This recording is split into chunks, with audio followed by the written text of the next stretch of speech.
All welcome to K2CSE. നമ്മൾ ഇന്ന് ഈ വീഡിയോയിൽ നോക്കാൻ പോകുന്നത് last type of local consistency ആണ്, അതായത് K consistency. Okay, A C S P is K consistent if four any set of K is one variable, a consistent variable can be assigned to any kth variable. എന്താ പറയുന്നത്? ഒരു C S P K consistent എന്ന് പറയണമെങ്കിൽ K consistency means ഇപ്പോൾ ഈ കെക്ക് നമുക്ക് എത്ര variable വേണമെങ്കിലും അസൈൻ ചെയ്യാം four any set of K one variable. അതായത് ഇപ്പം ഏത് സെറ്റ് ഓഫ് കേസിലും ഇപ്പോൾ ഇവിടെ ഞാൻ ജസ്റ്റ് വൺ വേരിയബിൾ കൊടുത്തിട്ടേ ഉള്ളൂ, നമുക്ക് ഏത് സെറ്റ് ഓഫ് വേരിയബിൾസും ഇതിൽ അസൈൻ ചെയ്യാം. Any consistent variable can be assigned to any kth variable. കെയുടെ ഏത് വേരിയബിളിൽ വേണമെങ്കിലും എത്ര കൺസിസ്റ്റൻസ് വേരിയബിൾസ് നമുക്ക് എന്ത് ചെയ്യാൻ പറ്റും? അസൈൻ ചെയ്യാൻ പറ്റും. ഓക്കെ, അപ്പോൾ ഈ ഒരു സി എസ് പിനെ കെ കൺസിസ്റ്റൻ്റ് എന്ന് പറയണമെങ്കിൽ if four any set of K one variable, അതായത് കെയുടെ ഏത് സെറ്റ് ഓഫ് വേരിയബിൾസിലും നമുക്ക് എന്ത് ചെയ്യാൻ പറ്റും? വൺ വേരിയബിൾ അസൈൻ ചെയ്യാൻ പറ്റും. A consistent variable can be assigned to any kth variable. കെയുടെ ഏത് വേരിയബിളിൽ വേണമെങ്കിലും ഒരു കൺസിസ്റ്റൻറ്റ് വേരിയബിൾ നമുക്ക് അസൈൻ ചെയ്യാൻ പറ്റും. വൺ കൺസിസ്റ്റൻസി എന്ന് പറയുമ്പോൾ എന്താ, നമ്മൾ ആദ്യം പഠിച്ച ഒറ്റ സംഭവം മാത്രമുള്ള നോഡ് കൺസിസ്റ്റൻസി ആയിരിക്കും. One consistency say that we can make any set of one variable consistent. നമുക്ക് ഒറ്റ വേരിയബിൾ കൺസിസ്റ്റൻ്റ് ഉള്ള ഏത് സെറ്റും ഉണ്ടാക്കാം, അതിനെ പറയുന്നതാണ് നോഡ് കൺസിസ്റ്റൻസി. നമ്മൾ ആദ്യം പഠിച്ചില്ലേ. ടു കൺസിസ്റ്റൻസി എന്തായിരിക്കും? ആർക്ക് കൺസിസ്റ്റൻസി. ത്രീ കൺസിസ്റ്റൻസി എന്തായിരിക്കും? മൂന്നാമത് പഠിച്ച പാത്ത് കൺസിസ്റ്റൻസി. അപ്പോൾ ഈ 3 പോയിന്റ്സ് മനസ്സിലായല്ലോ. ആദ്യം എന്താ പറയുന്നത്? ഒരു C S P K consistent ആവണമെങ്കിൽ കെ എന്ന് പറയുന്ന for any set of K one variable, അതായത് കെയിലെ ഏത് വേരിയബിൾസിലും വൺ വേരിയബിൾസിലും a consistent variable can be assigned to any kth variable. കെയുടെ ഏത് വേരിയബിളിൽ വേണമെങ്കിലും നമുക്കൊരു കൺസിസ്റ്റൻറ്റ് വേരിയബിൾ അസൈൻ ചെയ്യാൻ പറ്റും. ഇനി വൺ കൺസിസ്റ്റൻ്റ് ആണെന്ന് വിചാരിച്ചാൽ അതിൻ്റെ അർത്ഥം എന്തുവാ? We can make any set of one variable consistent. ഒരു വേരിയബിൾ കൺസിസ്റ്റൻ്റ് ആയിട്ടുള്ള എത്ര സെറ്റ് വേണമെങ്കിലും ഉണ്ടാക്കാം. അതിനെ നമ്മൾ നോഡ് കൺസിസ്റ്റൻസി എന്ന് പറയും.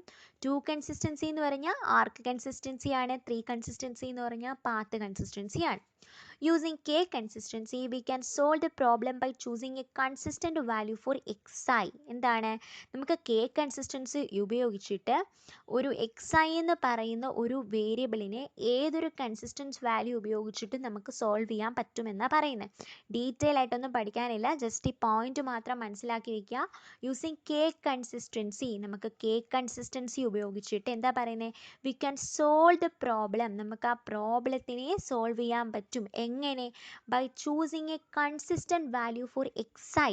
ആ പ്രോബ്ലത്തിലുള്ള വേരിയബിളായ xiക്ക് ഒരു കൺസിസ്റ്റൻറ്റ് വാല്യൂ കൊടുത്തിട്ട് നമുക്ക് കെ കൺസിസ്റ്റൻസി വെച്ചിട്ട് പ്രോബ്ലത്തിന് സോൾവ് ചെയ്യാൻ പറ്റും. If the graph is two consistent and three consistent, we are able to choose a value for x2 and x3. അതായത് നമുക്ക് തന്നേക്കുന്ന ഗ്രാഫ് ടു കൺസിസ്റ്റൻ്റ് ആണെങ്കിൽ നമുക്ക് x2നും വാല്യൂ ചൂസ് ചെയ്യാൻ പറ്റും. മീൻസ് x1 എന്ന് പറയുന്ന വാല്യൂ മാത്രമല്ല, അതിൻ്റെ നെക്സ്റ്റ് വാല്യൂ ആയ x2നും നമുക്ക് ചൂസ് ചെയ്യാൻ പറ്റും. അതുപോലെ ഗ്രാഫ് ത്രീ കൺസിസ്റ്റൻ്റ് ആണെങ്കിൽ നമുക്ക് എന്ത് ചെയ്യാൻ പറ്റും? ഇതേപടി മൂന്നാമതൊരു വേരിയബിൾ x3ക്കും വാല്യൂ ചൂസ് ചെയ്യാൻ പറ്റും. ഓക്കെ, ഇനി എന്താ പറയുന്നത്? For each variable xi we need only search through the d values in domain to find a value consistence with xi to xi minus 1. അതായത് xiയിലെ ഓരോ വേരിയബിൾ, ഇപ്പോൾ xi എന്ന് പറയുന്ന വേരിയബിൾ സെറ്റിൽ ഒരുപാട് വേരിയബിൾസ് ആണ്. x1, x2, x3 അങ്ങനെ xi minus 1 വരെയുള്ള variables ഉണ്ട്. We need only search through the d values in the domain. നമുക്കിതിലെ ഡൊമൈൻ വാല്യൂസ് സെർച്ച് ചെയ്താൽ മതി to find a value consistence with x1 to xi minus 1. അതായത് xi മുതൽ xi minus 1 വരെയുള്ള domain values check ചെയ്ത് ഇതിനിടയിലുള്ള consistence values നമുക്ക് check ചെയ്യാൻ പറ്റും. അപ്പോൾ എന്താ പറയുന്നത്? ഫോർ ഈച്ച് വേരിയബിൾ xi എന്ന് പറയുന്നൊരു വേരിയബിൾ എടുത്തു കഴിഞ്ഞാൽ അതിൽ x1, x2, x3 അങ്ങനെ xi മൈനസ് 1 വരെയുള്ള വേരിയബിൾസ് കാണും. Okay, for we need only search through the d values in the domain. ഇതിൽ ഡൊമൈൻ വാല്യൂസ് നമ്മൾ സെർച്ച് ചെയ്തിട്ട് to find a value consistence with xi to xi minus 1. ഈ x1 മുതൽ find a value that is consistence with x1 to xi minus 1. x1 മുതൽ xi minus ഇതുവരെയുള്ള consistent values നമുക്ക് കണ്ടുപിടിക്കാൻ പറ്റും. ഇതിൻ്റെ time complexity order of n² into d ആണ്. n എന്ന് പറയുന്ന നമ്പർ ഓഫ് നോഡും d എന്ന് പറയുന്നത് എന്താണ്? ഡൊമൈൻസും ആണ്. ഓക്കെ, നമ്പർ ഓഫ് നോഡ് അല്ലെങ്കിൽ വേരിയബിൾ സെറ്റ് ആയിട്ട് നമുക്ക് പറയാം. ഓക്കെ, സോ ഇതിവിടുത്തെ ബെസ്റ്റ് കേസിൻ്റെ ടൈം കോംപ്ലക്സിറ്റി ആണ്. ഇനി എന്താ പറയുന്നത്, in worst case it takes too much memory. അതായത് വേസ്റ്റ് കേസ് നോക്കുവാണെങ്കിൽ ഇതിന് ഒരുപാട് മെമ്മറി വേണം.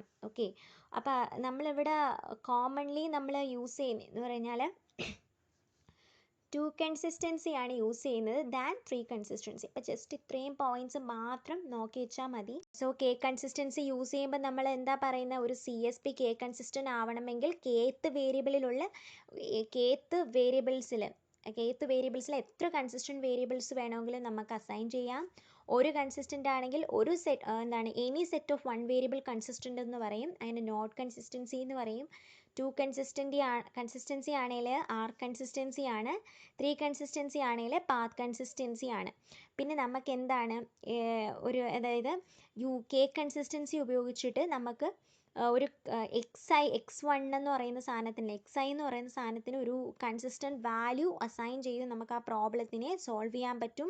ഇനി ഗ്രാഫ് 2 കൺസിസ്റ്റൻ്റ് ആണെങ്കിൽ x1ൻ്റെ കൂടെ x2 എന്ന് പറയുന്ന വാല്യൂ എടുക്കാം. 3 കൺസിസ്റ്റൻ്റ് ആണെങ്കിൽ x1 x2ൻ്റെ കൂടെ x3 എന്ന് പറയുന്ന വാല്യൂ നമുക്ക് ചൂസ് ചെയ്യാൻ പറ്റും. പിന്നെ നമ്മൾ എന്താ പറഞ്ഞത്, xi എന്ന് പറയുന്ന വേരിയബിൾ സെറ്റിലെ x1 മുതൽ xi-1 ഇതുവരെയുള്ള എല്ലാ ഡൊമൈൻസ് വാല്യൂസ് വെച്ചിട്ട് നമുക്ക് എന്താണ് ഇതുവരെയുള്ള കൺസിസ്റ്റൻറ്റ് വാല്യൂസ് നമുക്ക് കണ്ടുപിടിക്കാൻ പറ്റും. പിന്നെ എൻ്റെ ടൈം കോംപ്ലക്സിറ്റി പറഞ്ഞു. വേസ്റ്റ് കേസ് എന്ന് പറയുന്നത് ഒരുപാട് മെമ്മറി എടുക്കും. 2 കൺസിസ്റ്റൻസി ആണ് നമ്മൾ കോമൺലി യൂസ് ചെയ്യുന്നത്.